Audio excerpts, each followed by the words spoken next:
প্রথম মঙ্গলবার, সেই উপলক্ষে আজকে আমাদের বাড়িতে মঙ্গলচণ্ডীর পুজো হবে। তো এখানে আমি দেখুন ঘরটা রেডি করে নিয়েছি, এখানে ডাবও রেডি করা আছে। তো এখনও ব্রাহ্মণ আসেনি বলে পুজোটা আরম্ভ হয়নি। তো এখানে মঙ্গলচণ্ডীর যে থলিগুলো সেগুলো দেখুন রেডি করে নিয়েছি। এখানে যে পাতাগুলো দেওয়া হয়, বেলপাতা, কাঁঠাল পাতা 16 টাকা করে, দুর্বা ঘাস, তুলসী পাতা, তো সমস্ত এখানে রেডি করে নিয়েছি। এখানে ফলও দেখুন কেটে নিয়েছি ঠাকুরের জন্য। গোটা ফল রেখেছি কি 5 রকমের, আর বাকি সব ফল কেটে দিয়েছি। এখানে ফুল রেডি করে নিয়েছি, সমস্ত রকমের ফুল দেখুন কত সুন্দর। ঠাকুরের মালাও রেডি করে নিয়েছি।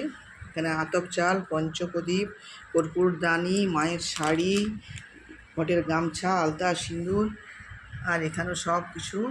অনেকে দেখুন পুজো দিতে এসছে, তো এগুলো পুজোগুলো রেডি করে নিয়েছি। আর এখানে চন্দন কাঠ, চন্দন পেড়ি, সিঁদুর সমস্ত কিছুই রেডি হয়ে গেছে। আর এখানে প্রদীপ জেলে রেখে দিয়েছি, বাতাস করে নেমে যাচ্ছে তার জন্য। তো এই হলো আমাদের বাড়ির আজ মঙ্গলচণ্ডী পুজো। তো ব্রাহ্মণ আসার পর দেখুন পুজো হয়ে গেছে। এখানে আমাদের মায়ের সমস্ত থলি রেডি করা হয়েছে, সমস্ত পাতা যা যা দেওয়ার সব দেওয়া হয়ে গেছে। এখানে ঘটও পাতা হয়ে গেছে, আর এখানে সমস্ত প্রসাদ রেডি করা হয়েছে। তো আমাদের বাড়ির এই হলো মঙ্গলচণ্ডী পুজো। তো এখানে সবাই দেখুন পুজো দিতে এসছে, সব দিদিরা, বৌমায়েরা। আর এখানে আছে আমার বৌদি। বৌদিকে একটু ভালো করে দেখুন সবাই, আপনারা তো চিনেন।